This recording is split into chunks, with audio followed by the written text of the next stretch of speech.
et bienvenue dans la quotidienne. Comme chaque semaine, je suis heureuse de vous retrouver pour la quotidienne. Alors, on a déjà parlé du cricket traditionnel et cette fois-ci, on parle du cricket international dans notre rubrique C'est Sport. Jamie se fera un plaisir de nous détailler tout cela dans sa rubrique. Ensuite, pour notre rubrique Job Éducation, nous parlerons de l'internat d'excellence du côté de Poindimié. Donc, à quoi il sert, à qui il sert surtout, qu'est-ce qui se passe dans cette enceinte. Marie-Hélène nous expliquera tout ça dans notre rubrique Job et Éducation. Et enfin, pour terminer, Camille nous emmène dans le passé comme d'habitude et elle nous parle de Hugh Morton. Alors, qui est ce personnage? Qu'est-ce qu'il a fait? Donc, détail dans notre rubrique C'était hier. Pour l'heure, retrouvons notre invité du jour, le collectif Handicap.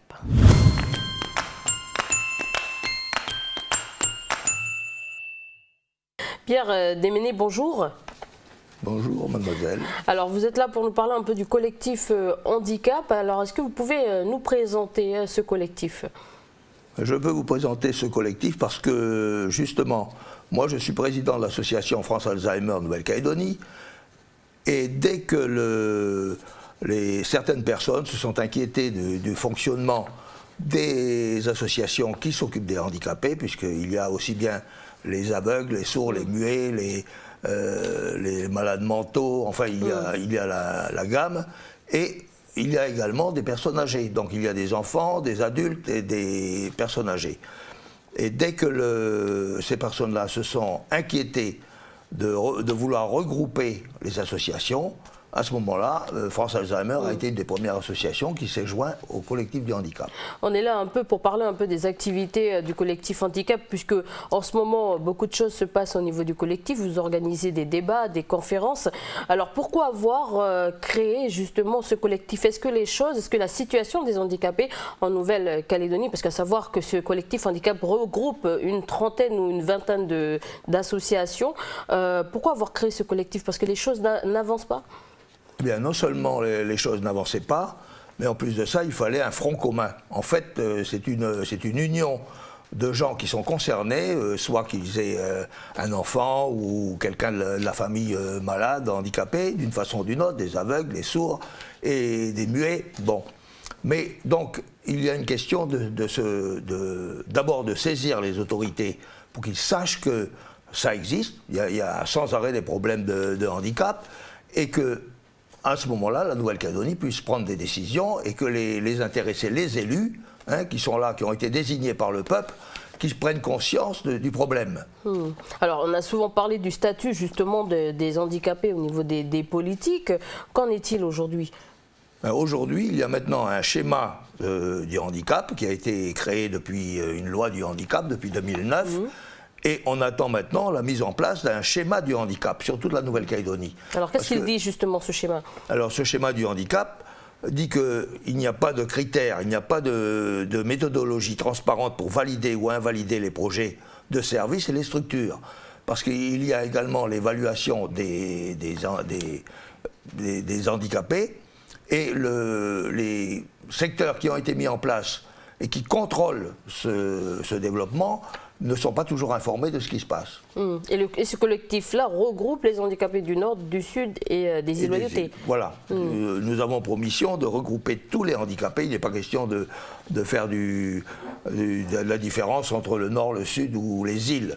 Il est question de personnes qui sont handicapées, qui ont besoin d'aide, qui ont besoin d'un statut, qui ont besoin d'une assistance et qui ont besoin d'un schéma mis en place par les élus. Et alors comment le collectif justement est financé? Alors le schéma est financé par le gouvernement. Jusqu'à présent, on nous finance une personne qui est chargée de mission, qui en principe est personnellement impliquée. Donc on essaie en ce moment, nous avons une personne qui est réellement qualifiée, qui est concernée, puisqu'elle a de la famille qui est handicapée. Donc cette personne est financée par le gouvernement. Alors, en attendant justement les financements du gouvernement, que les lois avancent, quelles sont les activités du collectif dans tout le pays? Alors, les activités du collectif dans tout le pays, c'est d'abord de se déplacer. On a organisé des déplacements sur Thio l'année dernière, sur le nord, sur les îles. Par exemple, il y a un déplacement qui est prévu ce week-end pour Koné. Et à Koné, on est là pour sensibiliser les gens du Nord, pour leur dire que le collectif du handicap existe, que nous avons des projets et que nous sommes prêts à les soumettre aux autorités. Donc c'est des déplacements d'information, mais qu'est-ce qui est fait après? Quel est le suivi du collectif par rapport aux requêtes qui ont été données lors des déplacements? C'est un déplacement mais c'est également un déplacement pour célébrer le 10e anniversaire. Ça fait quand même 10 ans que le collectif existe. Et en allant jusqu'à Koné et avec les gens de cette région, nous organisons un week-end festif à Koné. D'accord. Donc les gens peuvent venir voir et s'informer, et nous sommes prêts à distribuer, à donner des informations à toute la population du Nord. Donc c'est un début. Alors outre les informations, quels sont vos projets pour l'avenir? Alors les projets, ce serait déjà de trouver un local, parce que même à Nouméa, nous n'avons pas de local. Alors le dernier local qui existait, puisqu'il faut quand même regrouper que la personne qui a été désignée, qui est financée par le gouvernement, puisse au moins opérer, puisse au moins recevoir des gens, puisse au moins établir des contacts, avoir même un petit hall d'accueil ou quelque chose comme ça. Donc c'est le problème. Et en dehors d'aller vers Koné, nous allons aussi le 29 septembre, 27-28 septembre, nous allons à Lifou pour rencontrer justement la PAL, qui est une association de handicapés de Lifou et qui est très importante, très active et avec laquelle nous avons les meilleures relations. Mais au-delà des coups de gueule, peut-être que le collectif a dû créer justement 10 ans, a dû réaliser des projets. Quels sont-ils? En fait, chaque association a ses propres problèmes, sa propre organisation, puisque vous avez les aveugles, par exemple, Valentin Aoui, qui a beaucoup de moyens, qui fait le maximum pour les gens qui deviennent aveugles, des cours de braille, des activités, toutes sortes d'activités. Vous avez la PEI, vous avez quand même la maison du collectif, la maison du handicap qui est au CHS, à Nouville, et tout ça va dans le sens. Mais toujours pour nous, ce n'est pas assez. Donc plus on en parle, mieux on se porte et plus on peut donner d'informations. Alors pour terminer cet entretien, quel est votre souhait? Alors notre souhait, c'est que les gens soient conscients que le handicap, ce n'est pas simplement un problème de gens qui... Ça peut arriver à tout le monde. Ça peut arriver à tout le monde. Vous avez des gens qui ont des accidents. Bon. Et aussi, il y a une question de prévention.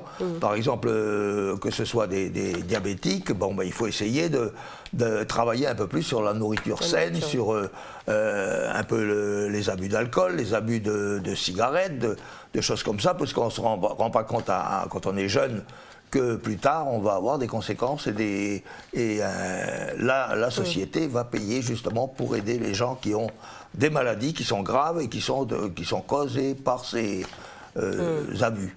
D'accord. Pierre, merci d'avoir accepté cette invitation. Il n'y a pas de quoi. Allez, on passe tout de suite à l'agenda du pays.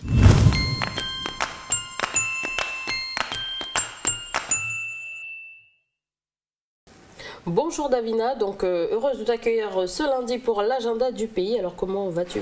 Bonjour Élise et bonjour à vous à la maison. Je vais bien, heureuse d'être avec vous aussi en ce lundi. Donc tu es prête? T'as ton stylo, ton papier, tout? Je suis prête pour attaquer l'agenda du pays. Ok, on y va. On va aller du côté de Boulot Paris pour la semaine de la BD et de l'illustration. Donc ça commence aujourd'hui et ça se tient jusqu'au vendredi 5 septembre. Donc au programme de cette semaine, il y aura notamment des expositions artistiques en peinture, en illustration, en photographie. Et puis il y aura également un arbre à vœux du côté du centre culturel pour ceux qui souhaitent déposer un petit papier. Puis du côté de la bibliothèque, cette fois-ci, il y aura la présence d'un graffeur qui sera là pour faire une fresque sur la façade de la bibliothèque. D'accord, donc je pense que je vais y aller pour déposer un petit papier à l'arbre à vœux. Pourquoi pas? On ne sait jamais. Peut-être que le vœu va se réaliser. Et plus sérieusement, on va du côté de la foi.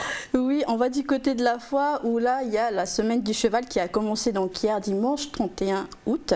Ça se terminera le samedi 6 septembre. C'est ouvert à tous, donc que tu sois cavalier pro ou débutant, tu peux participer, il suffit juste d'être âgé de 10 ans.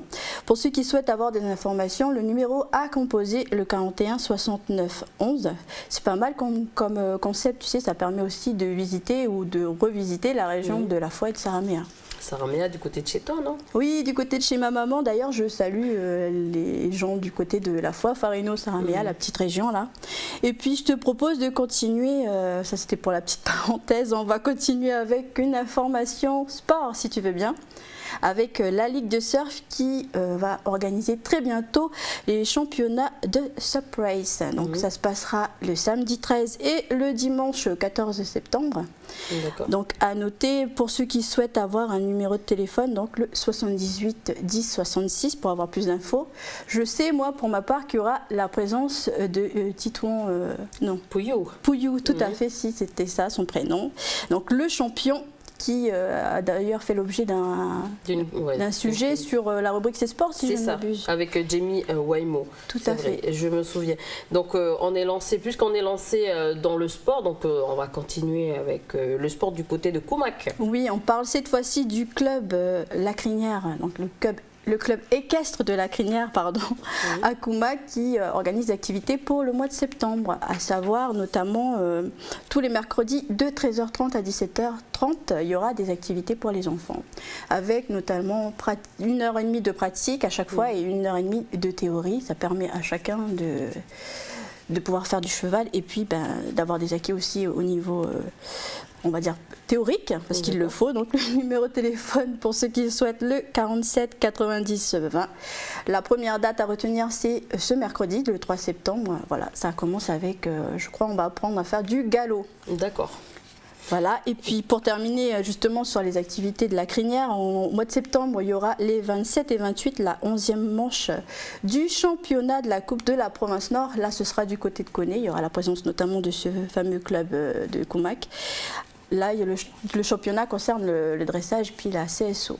Alors, qu'est-ce que veut dire justement CSO? Ah, pardon. CSO, ça signifie course et saut d'obstacle. Voilà, Élise. Fallait le savoir, c'est vrai, pardon, j'ai oublié de préciser. Après, on reste du côté de Koumak, mais on va du côté de la médiathèque, si tu veux bien.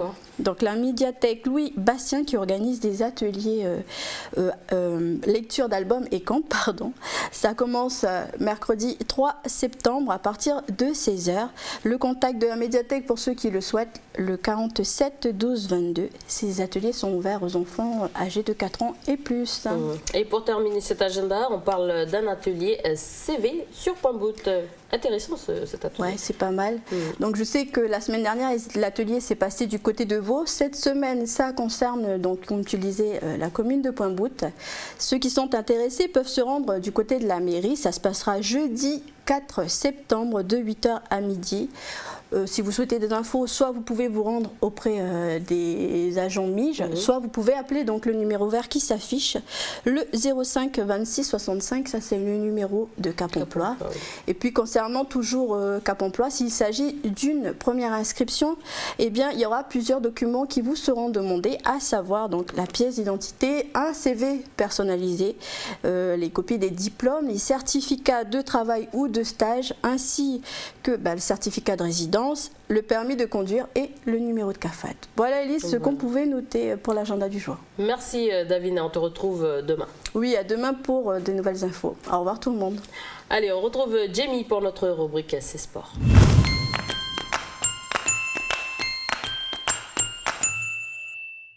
On reparle de cricket, cette fois-ci en version internationale. Bonjour Jamie. Bonjour Lisée, bonjour à tous. La présélection de cricket international fait sa rentrée.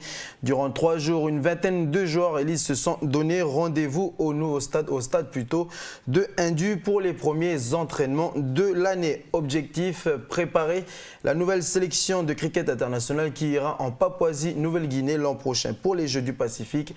Défendre les couleurs du pays, une tâche difficile pour le sélectionneur qui va devoir reconstituer une sélection qui depuis NC 2011 n'a plus participé à une compétition internationale. 1 an, c'est le temps qui leur reste aux sélectionneurs, mais également et surtout aux joueurs pour assimiler tous les gestes techniques que regroupe justement le cricket international. Alors le pays dispose de 3 équipes de cricket international. Est-ce que justement c'est peu en fait pour monter une sélection? En effet, Elise, 3 équipes c'est peu pour monter une sélection et par manque de pratiquants, le sélectionneur est obligé de faire faire appel à des joueurs du cricket traditionnel. C'est la version du cricket ici la plus pratiquée. Par conséquent, les entraînements doivent se faire assez régulièrement pour que l'ensemble des joueurs, pour que l'ensemble des techniques soient assimilées par tous les sélectionnés, aussi bien les sélectionnés du cricket international, mais surtout les sélectionnés du cricket traditionnel. Donc le manque cruel de compétition les contraint à être assidus aux entraînements pour répéter et encore répéter des gestes qui différencient le cricket international au cricket traditionnel. Donc des gestes tels que le batting, ce sont des termes anglais parce que le cricket international, c'est une discipline plutôt, je dirais, anglaise. Donc le batting qui correspond bien évidemment au lancer de la batte, le bowling pour le lancer, mais également le fielding, ça c'est pour le ramassage de la balle. Alors toi qui as assisté justement aux entraînements, est-ce que tu as vu la différence entre les joueurs de cricket international et ceux du cricket traditionnel? Aucune différence, Elise. Bien au contraire, les acquis et l'expérience emmagasinée au cricket traditionnel font que les joueurs n'aient aucune difficulté à pratiquer du beau cricket international avec une bonne frappe et une bonne technicité au lancer. Preuve que le cricket international et le traditionnel sont deux disciplines qui diffèrent par la technique mais qui sont similaires au niveau des règles du jeu et surtout dans la pratique. C'est indéniable, il faut faire un constat aujourd'hui. Le cricket international du pays, c'est vrai, est une jeune discipline mais qui est détentrice, je dirais, d'un avenir prometteur. Alors qu'est-ce qui te fait dire ça justement? Alors ce qui me fait dire ça, c'est que de plus en plus de joueurs du cricket traditionnel s'intéressent à la pratique internationale et ce sont d'excellents joueurs qui sont à la recherche de nouvelles expériences. Voilà, s'il existe des différences entre les deux pratiques, les voyages à l'étranger que propose le cricket international font partie des choses que les jeunes du cricket traditionnel, je vais y arriver, choisissent cette discipline. Et pour y arriver, je crois qu'il faudra travailler dur là. Notamment l'entraînement sur le terrain de jeu de Indu, et c'est là que la vingtaine de joueurs présélectionnés se sont retrouvés pour la première séance de l'année. Le travail et la progression seront les deux termes qui permettront aux sélectionneurs mais également aux CTR de les juger, donc pour composer cette sélection qui ira représenter la Nouvelle-Calédonie pour les prochains Jeux en Papouasie-Nouvelle-Guinée 2015. Tout de suite, direction Indu pour les prémices du cricket international. On joue le petit terrain, donc on joue toutes les balles. Hein? Oui.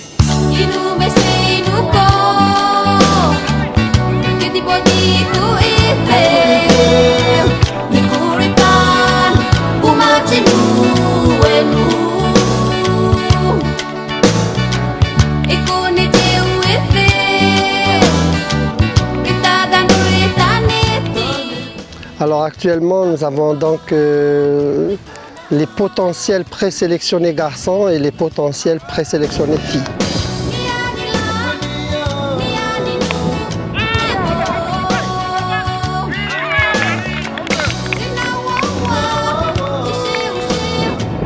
Alors déjà, c'était de faire un premier regroupement, de leur permettre déjà de se rencontrer, d'être ensemble, parce qu'ils sont issus un peu de clubs différents. Et donc de commencer un travail qui va justement s'échelonner tout au long des mois à venir, de voir justement les disponibilités des uns et des autres, de répertorier un peu les forces dont nous disposons, et d'identifier dans ces forces quels sont les atouts au niveau du batting, du bowling ou du fielding, et de pouvoir mettre en place derrière un travail sur les quelques mois qui va nous rester pour justement améliorer individuellement ces potentiels présélectionnés garçons et filles. On peut changer. Changer de batteur? Oui. Non, le but c'est de tenir les 17. Après, tu as ton capitaine. Oui, Bispo, joli, allez! Le bowling, bien sûr, ça vient des termes en anglais, donc c'est le lancer. Le fielding, c'est tout ce qui est technique de ramassage et de relance de balle. Et le batting, donc tout ce qui concerne la frappe de la balle avec la batte.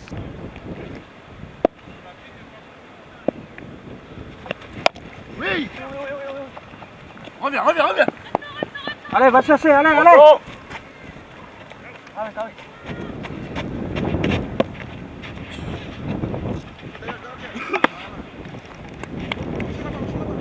C'est inévitable, de toute façon on a beaucoup à travailler, c'est au niveau de notre batting. Voilà, c'est un domaine qui reste à perfectionner parce que notre batting par rapport au batting des joueurs de Vanuatu, de Papouasie-Nouvelle-Guinée, il mérite de s'améliorer parce que si justement on veut être performant, c'est ce domaine-là.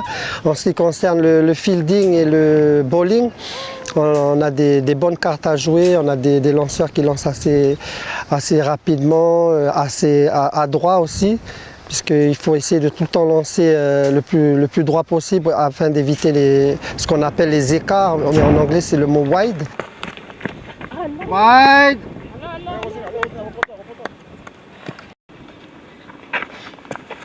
Voilà, super. Belle balle, belle balle. Au niveau du fielding et du bowling, on a ce qu'il faut, on va travailler sur ça. Mais là où on pêche vraiment, c'est notre batting. Et on a une bowling machine où on travaille le batting. Mais voilà, c'est vrai que c'est un domaine qu'il va falloir vraiment se concentrer pour les prochains mois. Le batting, il y a des petites techniques de batting à faire. Là, c'est avoir le réflexe. Le réflexe de la balle dès qu'il arrive sur toi, quoi. Et puis il faut être vif.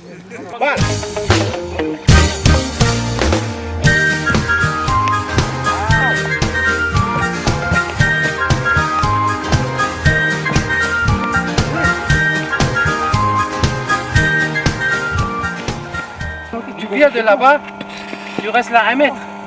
Tu vas là-bas, tu perds pour redémarrer s'il y a 2 points. Tu es là, tu pars. Ok? Actuellement, l'entraînement, c'est d'abord sur les bases des techniques du cricket international, c'est-à-dire les yeux, c'est pour regarder la balle et aussi voir la direction de la balle. Deuxième point, c'est le pied, qui joue le pied, c'est le pied qui va chercher la balle. Et le troisième, c'est la batte qui termine après.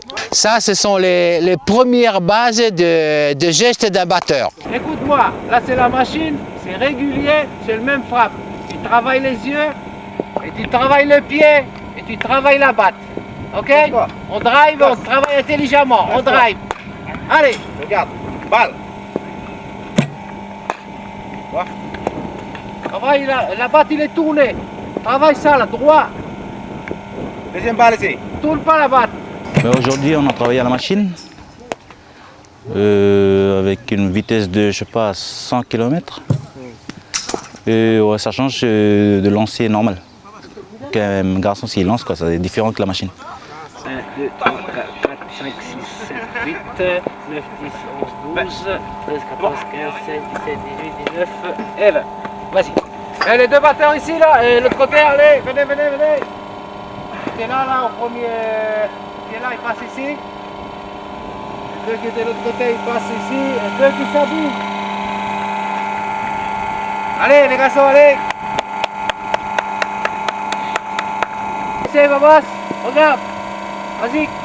Balle ici. Balle. Le pied. Oui, Tino. Ah oui. Voilà, Tino. Bravo. Balle. Pour les entraînements, déjà, on a beaucoup de jeunes, comme vous voyez là, beaucoup de jeunes, et c'est surtout ça qu'on essaye d'apprendre aux jeunes, surtout pour que les jeunes, ils ont déjà le goût du cricket international et aussi de l'expérience et pour pratiquer le cricket international. Tous les jeunes que vous voyez derrière moi, là, ils viennent du cricket traditionnel parce que c'est par rapport à la différence entre le cricket traditionnel et le cricket international. Les principales différences viennent déjà au niveau du lancer, notamment lorsque le lanceur délivre le lancer franc. Donc au traditionnel, bien sûr, ça se fait à bras cassés. À l'inverse, au cricket international, ça se ferait avec le bras tendu.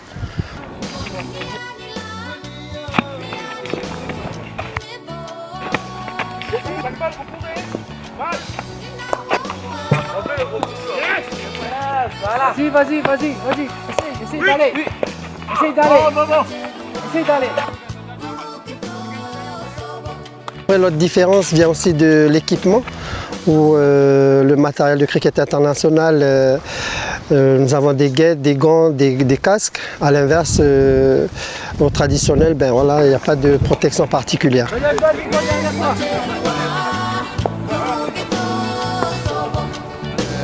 On est obligé de faire beaucoup d'entraînements pour leur montrer déjà les gestes techniques du cricket international, comment il faut lancer, comment il faut battre, parce que ce sont les principaux gestes pour un débutant du cricket international pour démarrer. L'international, ça a été décidé déjà dans les Jeux passés qu'il y a participation de la Nouvelle-Calédonie. Donc 2011 déjà il y a une équipe ici. Donc là on a une phase de préparation pour la présélection qui va partir du 4 au 18 juillet l'année prochaine, en 2015 à PNJ. C'est la même chose ici. Voilà, il faut déplacer. La balle il arrive en l'air, déplacer, allez chercher. Allez.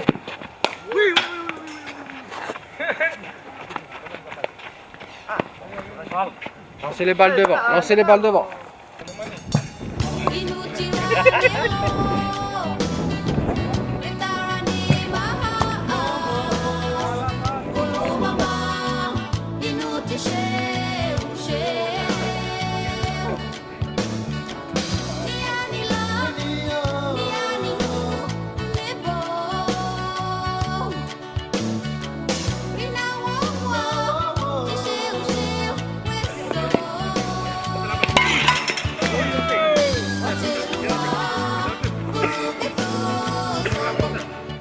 Alors, c'est vrai qu'au niveau du lancer, on voit bien qu'il y a une grande différence avec le traditionnel. Est-ce que tu peux nous rappeler en quelques mots en quoi consiste le cricket international? Alors, en quelques mots, vite fait, ce jeu oppose donc deux équipes composées de 11 joueurs. Lorsqu'une équipe est à la battée, l'autre est au lancer. Voilà, c'est un peu comme le cricket traditionnel. Il faut envoyer la balle le plus loin possible afin de réaliser le plus grand nombre d'allers-retours entre les piquets, entre les wickets, comme on dit au cricket traditionnel. Alors les parties se font justement en 2 manches.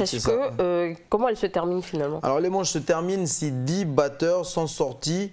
Voilà, ou sinon lorsque le nombre de lancers décidé entre chaque équipe avant match, donc s'ils décident d'effectuer sur 10 lancers, au-delà des 10 lancers, ils peuvent changer de batteur. C'est comme ça que les 2 manches se terminent. Et puis l'équipe qui aura fait le plus grand nombre de tours de piste gagne la partie, tout simplement. C'est comme le cricket traditionnel. Bon, merci Jamie de nous avoir parlé de cette discipline. Il n'y a plus qu'à souhaiter un bon courage et bonne préparation à cette sélection donc, qui doit repartir à 0 au niveau du travail. Bon courage à vous.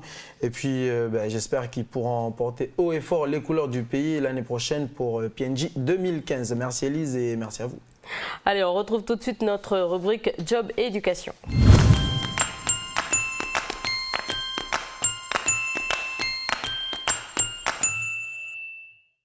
Bonjour Marie-Hélène, alors aujourd'hui on va sur la côte Est, donc du côté de Pointe-des-Miers, à la rencontre des jeunes qui ont intégré l'internat d'excellence qui vient d'ouvrir ses portes au lycée Antoine Kella.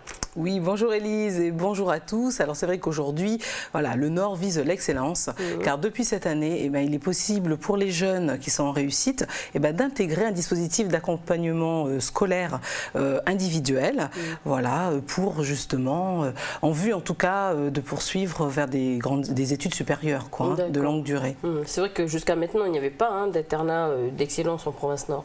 Eh bien non, c'est une première, vraiment. Et tu sais que justement, tout cela a été rendu possible grâce à la création en fait, d'une association qui s'appelle Index Nord, qui est donc présidée par Jean-Pierre Jaïoué, qui d'ailleurs avait à cœur, si tu veux, de monter cette structure depuis une dizaine d'années. Et grâce aux financements qui ont donc été obtenus cette année, à hauteur de quand même 8,5 millions, voilà, les choses ont pu se mettre en place. Voilà. Alors cet internat d'excellence a donc pour vocation de former, on va dire, une élite calédonienne, plus particulièrement venant de la province Nord. C'est un peu le but. Oui, exactement, Élise. Et on sait très bien que la dynamique, si tu veux, de formation des cadres, elle a débuté déjà depuis un petit moment. Avec Cadre Avenir, Avec Cadre Avenir, donc les choses, elles se poursuivent. Et effectivement, voilà, grâce à ce dispositif-là, voilà, l'objectif l'objectif sera de repérer, si tu veux, les bons potentiels, hein, et puis ça va permettre aux jeunes, si tu veux, de commencer à s'entraîner, à acquérir aussi une bonne culture générale, et puis aussi à aiguiser leur curiosité. Tout cela est nécessaire, si tu veux, pour la suite d'études, pour la poursuite d'études, hein, tout simplement. Alors, si tu veux, je voulais quand même donner un petit chiffre qui concerne donc Cadre Avenir, hein, selon les informations que j'ai pu noter à partir du dossier de presse.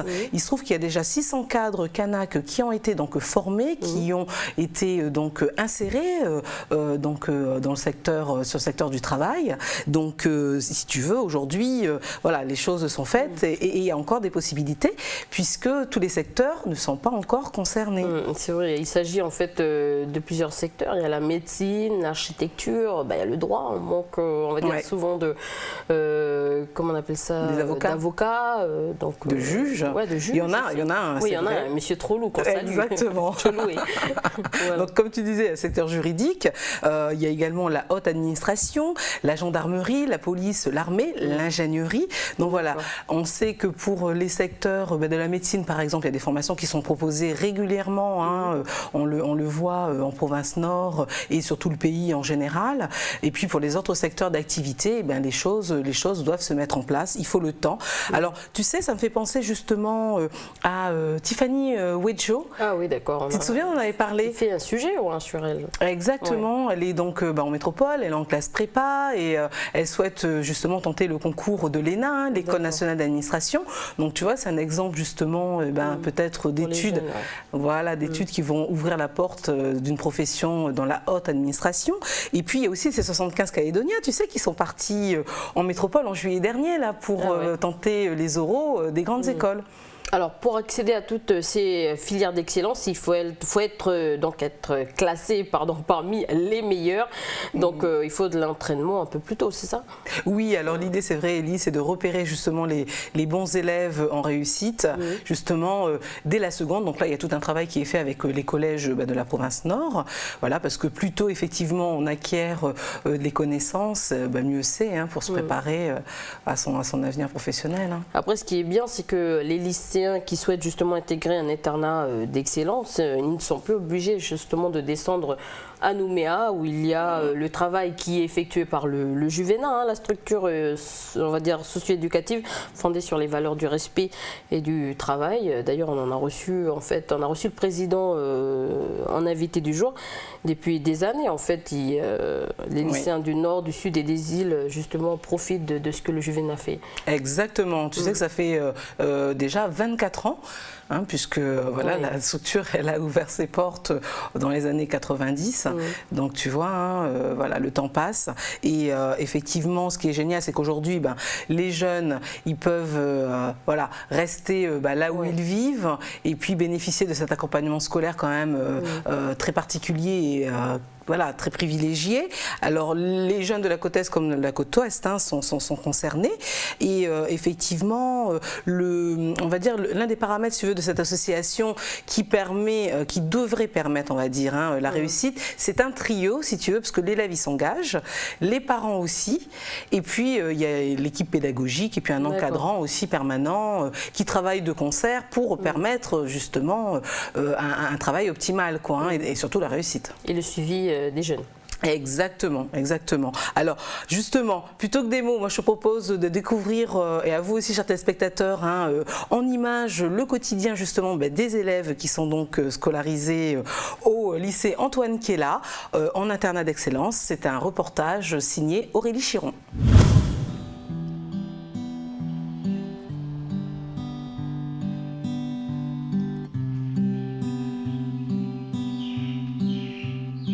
Index Nord, c'est une association qui a été créée par deux entités, la province Nord et puis le vice-rectorat, de façon à gérer un internat d'excellence au Nord. Alors le principe d'un internat d'excellence consiste à accueillir des élèves qui sont avec des bons résultats scolaires, mais qui vont être internes de façon à pouvoir être encadrés d'une façon plus efficace pour faire leur travail. Et l'ambition derrière, c'est une mention bien au bac. Voilà. Donc on va trouver des élèves qui peuvent être par exemple sur une grosse ville, dans des situations matériel où ils sont à l'étroit chez eux pour travailler sereinement, ou plutôt ici qui sont isolés de façon rurale avec peu d'accès à Internet, voilà, quand ils sont chez eux et donc qui du coup vont privilégier l'internat.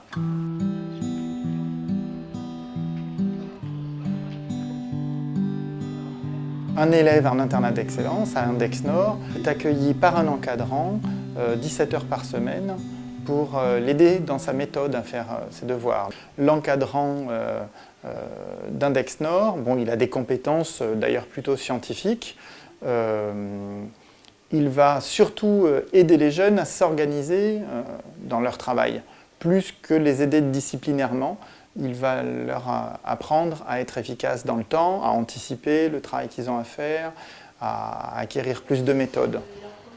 Alors attention, strictement positif, ça ne te dit pas dans quel intervalle tu donnes tes réponses. Là, c'est sur R, sur l'ensemble des réels, à quel moment ce polynôme, il est strictement positif. Donc toi, il faut que tu trouves les intervalles où ça va être positif. Tu vas prendre les intervalles entre, tu vas juste écrire ça. 3 et 4. Dans les cours, on n'a pas forcément le temps de poser toutes nos questions à la prof, mais avec Madame Préau, là, on peut prendre le temps, elle nous écoute. Si elle n'a pas l'information tout de suite, la réponse, elle pourra nous la redire le lendemain, car on la voit tous les soirs, et ça, c'est bien. J'essaye de les responsabiliser, de les mettre en autonomie, parce que c'est un rythme de travail qui est quand même assez soutenu, on va dire. Donc en plus de leur journée, 3 heures tous les soirs, c'est pas tous les jours facile, surtout si on est fatigué. Ensuite, leur engagement, c'est aussi de tenir compte des conseils qu'on leur donne. Moi, je vais discuter avec les professeurs pour savoir comment se comporte l'élève en classe, comment ça se passe, est-ce qu'ils ont repéré des difficultés nouvelles, un relâchement dans l'attitude, donc je me tiens un peu au courant de ça. Ensuite, j'ai des heures qui me permettent de demander à des profs de donner des cours particuliers pour les élèves de l'internat d'excellence. Donc notamment en maths, où là ça fait depuis le mois d'avril où j'ai un prof de maths qui prend des élèves de première S 1 heure par semaine de manière régulière. Ensuite, ponctuellement parfois quand c'est sur un seul chapitre où ils n'ont pas très bien compris, là je demande une intervention ponctuelle au professeur. Et donc j'ai des profs qui travaillent aussi en français vu qu'ils ont le bac de français. Donc là c'est pareil, pour certains qui étaient plus en difficulté sur le français, ça fait 3-4 mois qu'ils ont des heures toutes les semaines avec la prof de français. On le voit au niveau des résultats, donc c'est quelque chose qui fonctionne. Quand on fait partie du dispositif de l'Index Nord, on doit respecter certaines règles, c'est-à-dire qu'il faut ne pas être en retard aux heures d'études, être là pendant toutes les heures d'études. Notre moyenne générale, elle doit être plus de 14. Sinon, c'est notre limite. Si on a en dessous, il faut qu'on se bouge, qu'on se motive un peu plus, mais on essaye toujours d'avoir un peu plus et de donner le maximum de nous. Au début, je pensais que l'internat c'était un peu nul, parce que oui, t'es enfermé et tout. En fait, non, c'est choc. T'es avec la bonne, tout le temps. Heureusement que je suis en bas à l'étude pour être plus concentré, sinon on va trop jouer. Puis ça va, l'internat, en fait, c'est plus choc que ce que je pensais. Et le soir à l'étude, ça permet de plus travailler.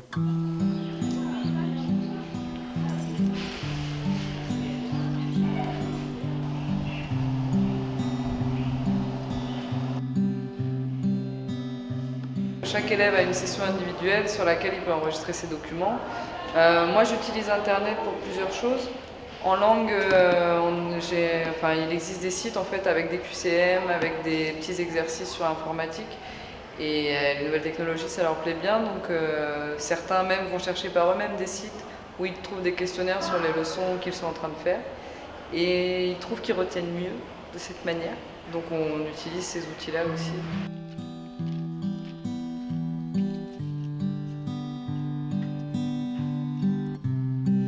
Nous sommes dans le bureau de l'Index Nord, donc il y a du matériel pour faire des photocopies ou imprimer pour les élèves ou les documents que je leur distribue. On a maintenant un ordinateur pour tout ce qui est comptabilité des heures, le suivi des élèves par informatique.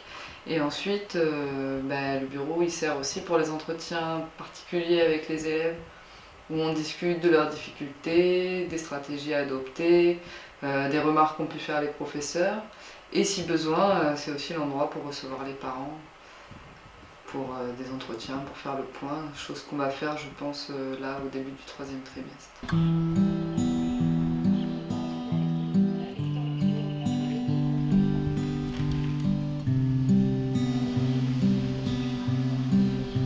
Le but de l'internat d'excellence n'est pas seulement de s'arrêter au bac mention bien, mais d'avoir un vivier derrière pour faire des gens qui vont faire des études plus longues et revenir avec des métiers de niveau cadre.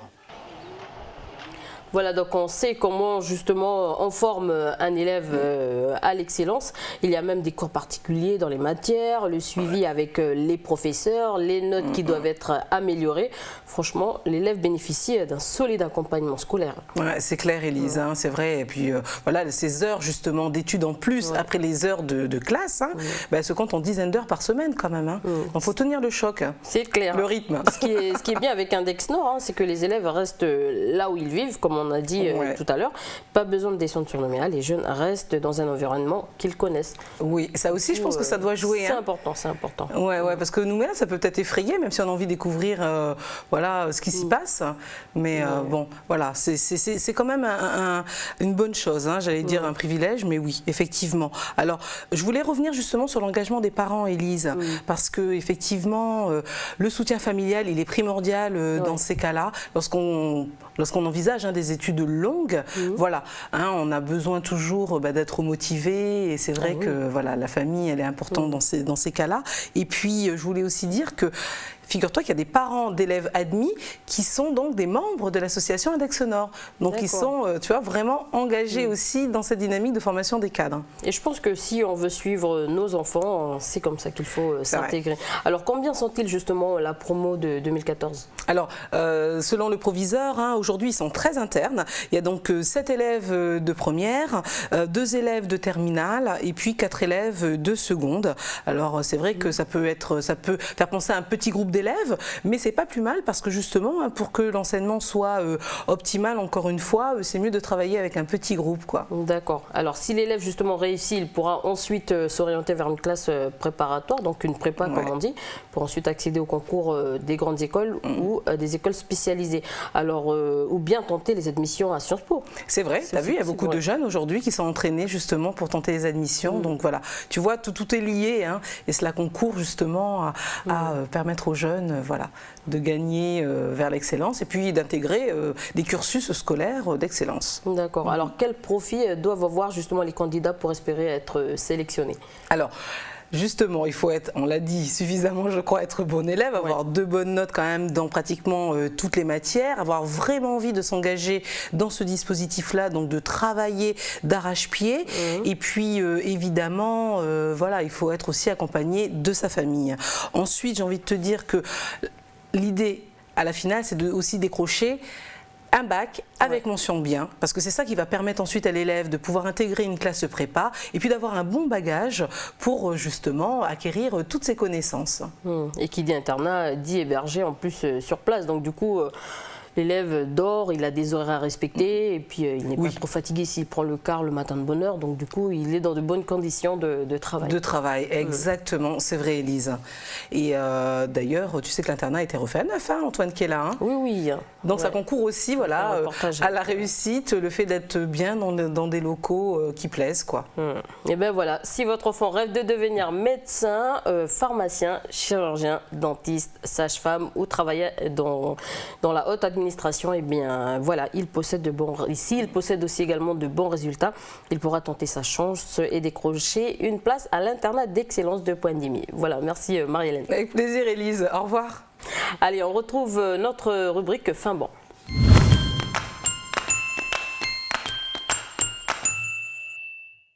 Alors aujourd'hui pour notre rubrique gastronomique, je vous propose une recette avec du poisson. Donc comme le bec de Cannes, le bossu est un poisson très prisé des Calédoniens. Sa chair est tendre. On le trouve souvent dans les régions de Bélep et il fait l'objet d'un concours entre septembre et octobre dans la commune de Moindou. En tout cas aujourd'hui je vous propose cette recette avec le filet du bossu.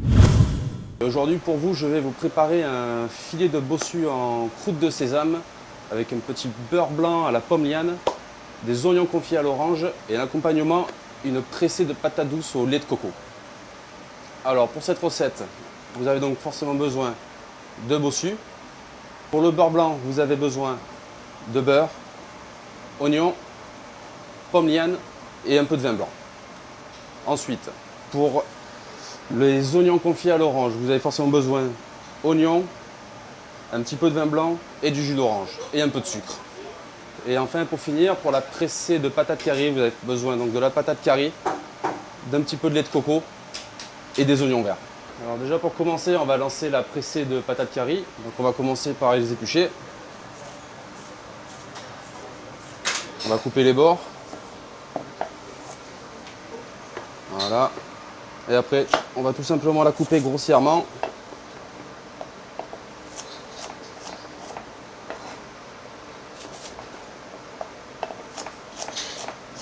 Voilà. Et voilà.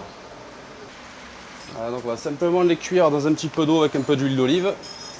Départ eau froide comme pour les pommes de terre normales. Hop, un petit peu d'huile d'olive et un peu de sel. Voilà. Alors maintenant on va continuer avec les oignons confits à l'orange. On va commencer par éplucher l'oignon. On va simplement faire suer un peu les oignons, mais sans leur donner trop de coloration. On va déglacer au vin blanc. Et on va ajouter le jus d'orange.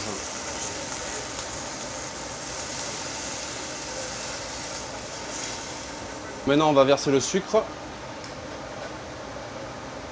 Voilà. Et maintenant, on va laisser sur le coin du feu. Le but, c'est que ça cuise lentement mais doucement pour que les oignons s'imprègnent de l'orange et du sucre. Donc maintenant, on va arrêter l'ébullition. On va mettre ça sur un coin du feu jusqu'à que les oignons aient tout absorbé et qu'il n'y ait plus aucun jus. Les pommes de terre curry sont maintenant cuites, donc on va les mettre à égoutter.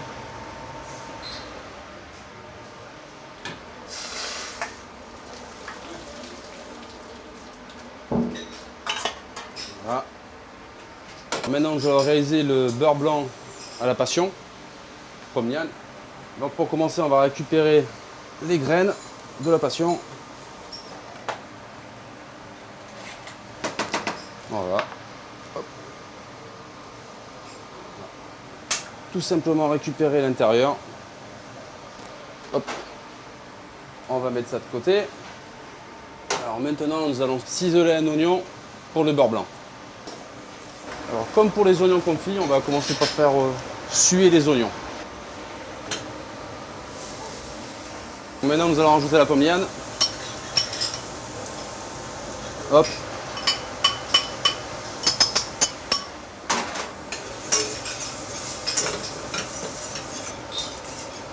Maintenant, vous allez rajouter une petite goutte de vin blanc, vraiment très peu. On remue. Un petit peu quand même. Hop. Donc maintenant, nous allons laisser un peu le vin blanc réduire. Hop. On vérifie un peu notre petit confit d'oignon. Il va bien.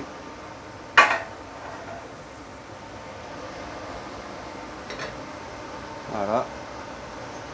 Et maintenant, nous allons y incorporer le beurre. Beurre pommade, c'est-à-dire un peu mou. Hop, petit à petit, et on fouette. Pour le rendre homogène.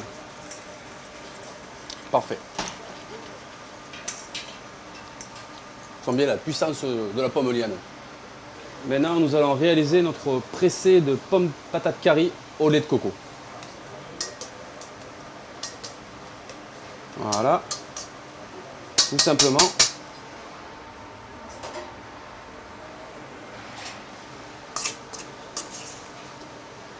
Voilà.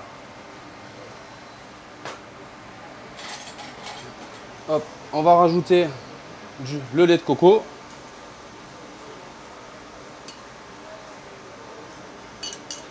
À l'aide d'une cuillère, hop, on mélange.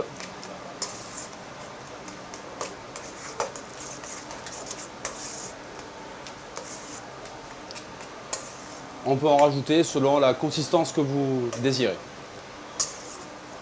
Évidemment, maintenant, on goûte pour l'assaisonnement.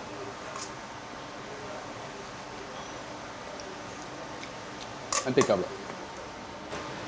Maintenant, nous allons passer à la réalisation du bossu en croûte de sésame.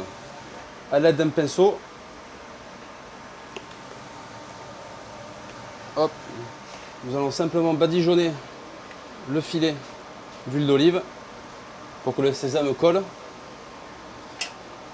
Voilà. Comme pour une panure. On va faire les deux côtés. Pas avoir peur d'en rajouter un peu. Et voilà. Hop. Avant de cuire le poisson, on va terminer notre confit d'oignon à l'orange. Voilà. Il commence à avoir une belle couleur orange. Il manque encore un petit peu de cuisson. Là, vous voyez, il y a encore du jus, mais il n'est pas loin. Là.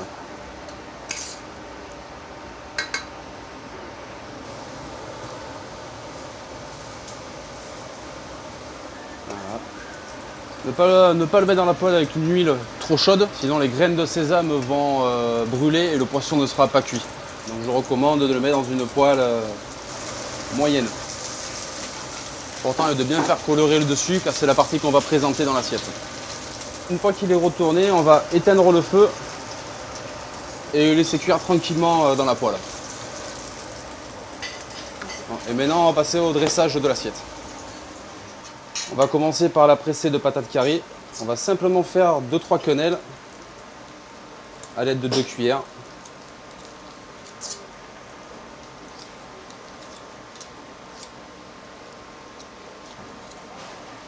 Avec les oignons qui ont bien confit dans le jus d'orange,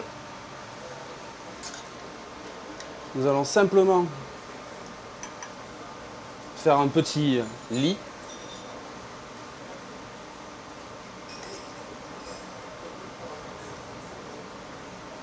Voilà. Hop, nous allons déposer notre bossu sur le dessus. Et nous allons finir par le beurre passion. Je vous suggère d'en mettre à côté. Voilà, juste un petit peu par-dessus pour donner un petit peu de couleur.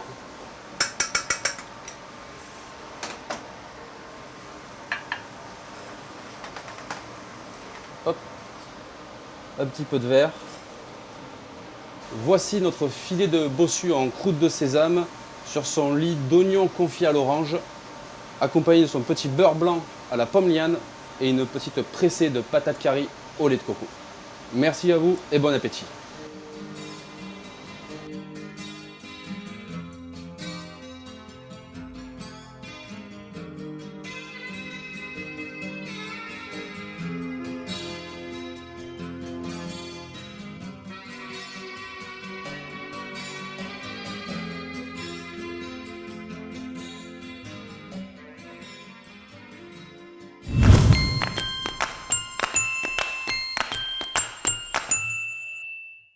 Bonjour Camille, alors aujourd'hui on revient sur la présence amérindienne sur le Caillou, mais en images, c'est ça? C'est ça, bonjour Alice, bonjour à tous. Donc aujourd'hui je vous propose de revoir ou de voir des photos des Américains sur le Caillou, des photos réalisées par un célèbre photographe de guerre, un Américain, Hugh Morton. Alors parle-nous de cet homme. Alors cet homme, eh bien, il est né le 19 février 1921 en Caroline du Nord et il va devenir photographe très jeune, à l'âge de 9 ans. Alors comment ça s'est passé? Eh bien tout a commencé pendant un camp de vacances en été. Il va prendre une série de photos au camp de vacances et il va proposer sa première exposition. Grand succès pour ce jeune homme parce que pendant les 5 années qui suivront, eh bien, le camp de vacances lui proposera de revenir et même de proposer des cours de photographie. D'accord, donc on peut dire que c'était un jeune jeune prodige. Exactement, et donc, et ça va continuer comme ça pendant des années. 1935, il a 14 ans et il va publier dans le magazine Time sa première photo, une scène de golf pour attirer le tourisme en Caroline du Nord. Ça ne s'arrête pas là, hein. Au campus universitaire, il va publier de nombreuses photos de 1939 à 1942. Alors qu'est-ce qu'il photographie? Eh bien, il photographie essentiellement des groupes, des musiciens, des artistes. Il photographie aussi des événements sportifs. Voilà. D'accord. Et pendant son séjour en Calédonie, qu'est-ce qu'il a fait alors? Alors, en 1942, Hugh Morton va s'engager pour faire son service militaire. Il sera assigné au 161e Signal Corps Photographic Company. Et il sera formé pour être caméraman de combat, d'actualité, et va donc être envoyé en Nouvelle-Calédonie. Il va arriver sur le territoire le 12 mars 1942 avec le régiment d'infanterie, et pendant 3 ans, eh bien, il va enregistrer de nombreux combats, il va prendre de nombreuses photos et son laboratoire sera basé au Faubourg Blanchot. Alors, est-ce qu'il prendra d'autres photos que des photos de guerre, pardon? Eh bien, il prendra des photos de guerre, mais aussi il va être le témoin de la vie de Calédoniens pendant la présence américaine. C'est-à-dire qu'il va photographier des Kanaks dans les tribus. Il va photographier essentiellement aussi beaucoup de rues de Nouméa et le célèbre général Douglas MacArthur. Et je suppose c'est ce qu'on va voir aujourd'hui. Exactement. Donc ça s'appelle Au temps des Américains, Hugh Morton, photographe de guerre. C'est l'exposition que je vous propose de visiter avec un passionné d'histoire, Yves Mermoud. Il fait partie de l'association Témoignages d'un passé. Et voilà, aujourd'hui on nous propose une vision donc inédite de la guerre du Pacifique et de Nouméa. Voilà, regardez, c'est signé Doug Menango. Bienvenue à la Maison Cellière, au Faubourg Blanchot.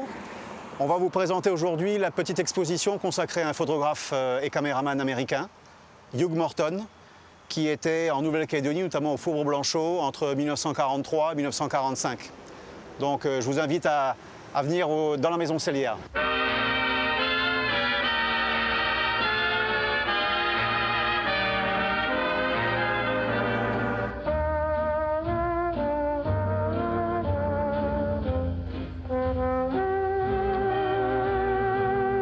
Nous sommes en 1943-1944 et à proximité de l'actuelle école Paul Boyer, près du terrain du plateau sportif, on avait les bâtiments du 161e Signal Corps Company, qui était le laboratoire de développement photographique de toutes les troupes américaines sur le territoire. Donc Hugh Morton arrive à 21 ans à Nouméa et il sera affecté comme caméraman, photographe au Faubourg Blanchot. Alors on le voit ici avec sa caméra et avec ses camarades de travail en laboratoire. Et puis, lors de ses moments libres, il prend des photos extraordinaires. Ce sont des photos du quartier. Ce sont les seuls témoignages photographiques dont on dispose qui montrent le Faubourg Blanchot en 1942 ici. À l'époque, le premier centre de développement photographique se trouvait dans cette demi-lune. Juste à côté du bâtiment des photographes américains, il y avait la famille Mathieu, René Mathieu et sa femme Blanchette, qui avait l'habitude le soir d'accueillir les Américains qui venaient boire un petit coup ou qui venaient même dîner. Alors pourquoi des soldats américains dans les familles? Le premier problème qui s'est posé dès la première nuit où ils sont arrivés, c'était le problème de l'eau. Et souvent, ce sont les familles calédoniennes qui ont mis les tuyaux d'arrosage à disposition des Américains et ça a été les premiers contacts. Tous ces jeunes soldats américains avaient entre 18 et 22 ans. Et les vieilles familles calédoniennes nous disent qu'ils avaient chacun dans leur maison adopté 3-4 Américains qui venaient quasiment tous les jours pour déjeuner, pour passer un bon moment de l'après-midi, pour jouer de la guitare, pour oublier ce contexte de guerre.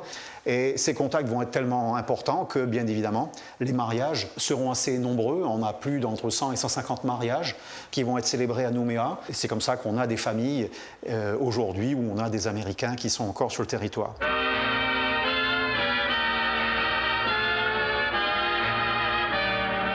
Ici, nous avons la maison cellière au goût du jour en 42. Donc le journal de l'époque, c'était simplement une feuille recto verso, tout était écrit en français, et puis toute la partie de droite, c'était la partie qui était rédigée en anglais, parce que les soldats américains lisaient également le journal. Et puis derrière, vous avez des disques qui sont les V-disques, Victory Discs, qui étaient des disques qui étaient gravés spécialement pour l'armée américaine. Donc tous les grands chanteurs de l'époque avaient fait graver leur succès, leur plus grand succès, leur tube du moment, les Andrew Sisters par exemple, sur ces disques. Et ces disques étaient envoyés partout où se trouvaient les troupes américaines dans le monde.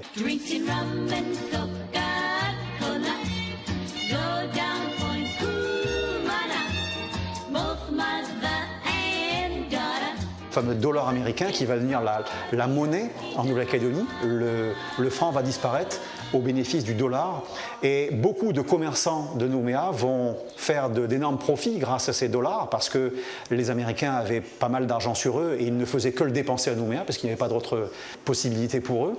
Alors en dehors de ces moments dans les familles calédoniennes, il y avait des reportages que le 161e devait réaliser pour le compte de l'armée américaine. Donc reportage sur les sites américains, reportage à Tontouta, donc là on le voit sur la carlingue d'un B-24, reportage également sur Bourail. La photo montre Hugh Morton filmant depuis le belvédère de la Roche-Percée, et ce qu'il filme là, on a justement les images des Américains en convalescence, en repos. Ça c'est dans le cadre de ses fonctions, de ses missions. Et d'un autre côté, il avait des moments de permission. Et durant ces moments-là, il avait l'habitude d'aller se promener dans Nouméa et de prendre quelques clichés, souvent inédits. Ici, devant l'ancien palais de justice, c'est de l'actuel village. Une prise d'armes au niveau du Haut-Saria. Les fameux bateaux qui seront coulés par la suite à Doniambo. Et puis on le voit aussi en pique-nique avec des camarades. Et puis, il est envoyé également en mission sur la côte Est, dans la région de Wailou. Alors, pourquoi Wailou?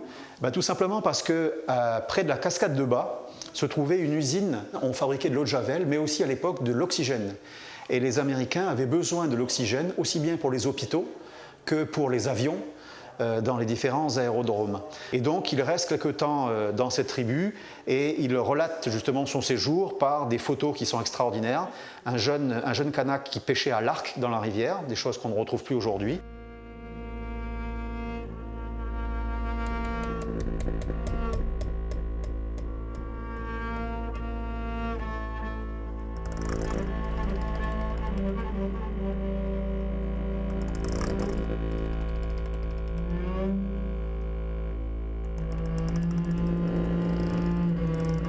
Les soldats qui étaient à Nouméa, bien souvent, ils devaient aller sur le front.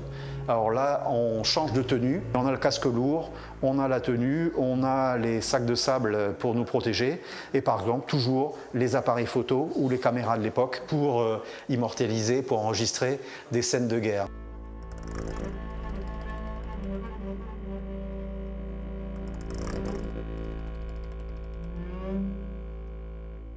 Et là, cette photo-là est exceptionnelle parce qu'on le voit, Hugh Morton, avec son casque et son appareil photo, qui photographie ses amis américains qui sont en train de mener l'assaut contre une casemate japonaise qui se trouve au-dessus.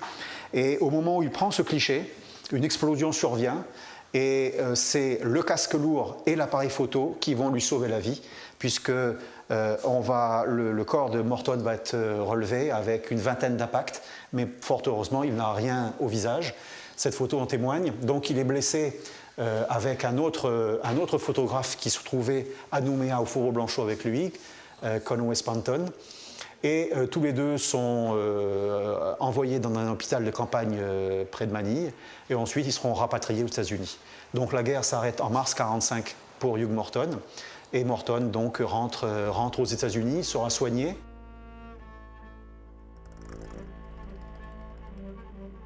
C'est cette dimension de contact entre les Américains et la population locale, que ce soit les Européens à Nouméa, que ce soit les Kanaks sur les côtes Est ou côte Ouest. Ça, c'est quelque chose qui nous tenait à cœur de montrer cette dimension qui souvent n'apparaît pas vraiment dans les ouvrages qui traitent de la présence américaine sur le territoire.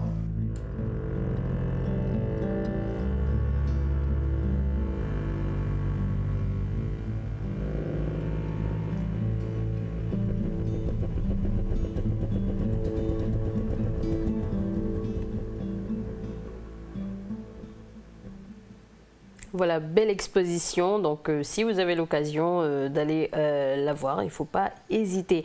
Alors, que se passe-t-il pour lui à la fin de la guerre, une fois rentré chez lui?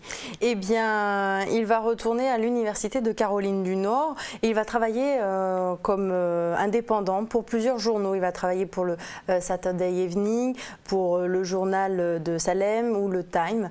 Voilà. Et puis après, il va aussi travailler pour mener des campagnes politiques pour les besoins de plusieurs gouverneurs démocrates de l'État de Caroline du Nord. Voilà.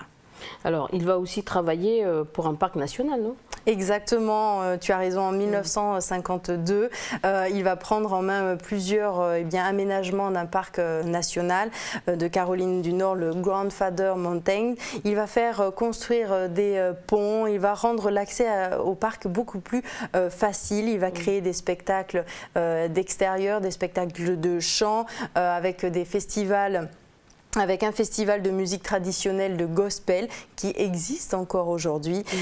Donc voilà, il va tout faire pour valoriser le patrimoine aussi naturel de la zone, pour préserver donc les espèces naturelles, les espèces animales et végétales de la zone. D'accord, c'était donc un amoureux de la nature et du sport, je crois aussi. Exactement, du sport aussi, parce qu'à l'université, il a photographié beaucoup de footballeurs et de basketteurs célèbres comme Michael Jordan. Et oui. Oh, wow. Exceptionnel. Donc voilà, Hugh Morton, une fois revenu de la guerre, il était très jeune, mais il a, à son retour en Caroline du Nord, il s'est beaucoup investi et il y a beaucoup d'organismes qui l'ont remercié parce qu'il a obtenu de nombreux prix de reconnaissance. Par exemple, il a été nommé au top 20 des leaders du tourisme du XXe siècle. Il a reçu le prix Kodak en 1989.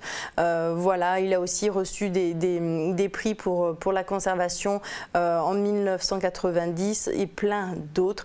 Donc c'était un grand homme qui est décédé en 2006, mais il a laissé pas moins de 200 000 clichés qu'il a légués à sa femme, et sa femme on a fait don à l'université de Caroline du Nord pour qu'ils les trient, qu'ils en prennent soin.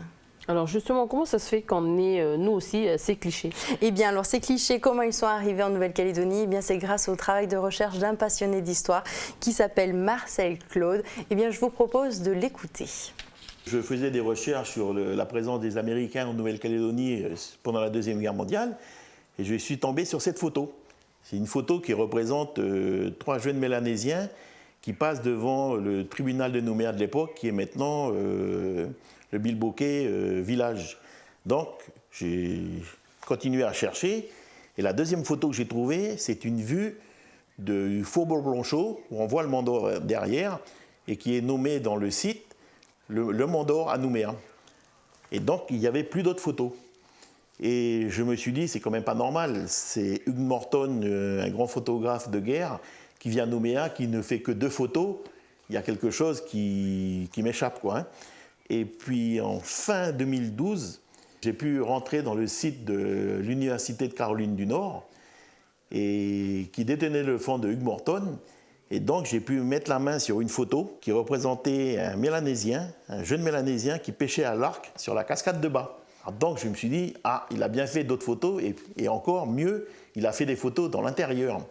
Et donc, après discussion avec les autorités de l'Université de Caroline du Nord, ils ont accepté de me fournir les photos, de nous donner les droits pour faire une exposition dédiée au public pendant toute l'année. Donc nous avons récolté les photos par Internet, parce que ce sont des gros fichiers, et ça m'a permis de les remettre à l'association Témoignages à passer. On a monté l'exposition avec tous les commentaires et les gens du Faubourg Blanchot. Je pense que les Calédoniens ont tous été marqués par la présence des Américains pendant la Deuxième Guerre mondiale. Moi, j'en ai entendu parler par mes parents et mes grands-parents. Et dans pas longtemps, malheureusement, nos grands-parents, nos parents vont disparaître. Ça sera à nous de passer le relais aux jeunes et ça va être de plus en plus dilué dans l'histoire du monde. Et c'est pour ça donc, que je collecte des photos, des documents écrits et que j'essaye de les mettre à la disposition du public. Voilà, j'approuve ce que Marcel Claude vient de déclarer. En tout cas, c'est un travail de recherche très intéressant à aller voir. Et puis d'ailleurs, est-ce que tu as des infos pratiques justement concernant cette expo? Voilà. Eh bien, l'expo est visible à la Maison du Livre, donc à la Maison Cellière, jusqu'à la fin de l'année. L'entrée est gratuite. Au niveau des horaires, donc c'est du mardi au jeudi de 14h à 17h et le vendredi de 13h à 16h. Donc, profitez pour aller voir cette magnifique expo, surtout que maintenant vous en savez plus sur ce photographe de guerre. Et puis profitez-en aussi pour faire la visite de la Maison Cellière qu'on a déjà parlé ici. Merci Camille. Merci Élise, à bientôt. Voilà, c'est avec ce bout d'histoire qu'on termine cette émission. Merci de nous avoir suivis. À une prochaine quotidienne. Tata à tous.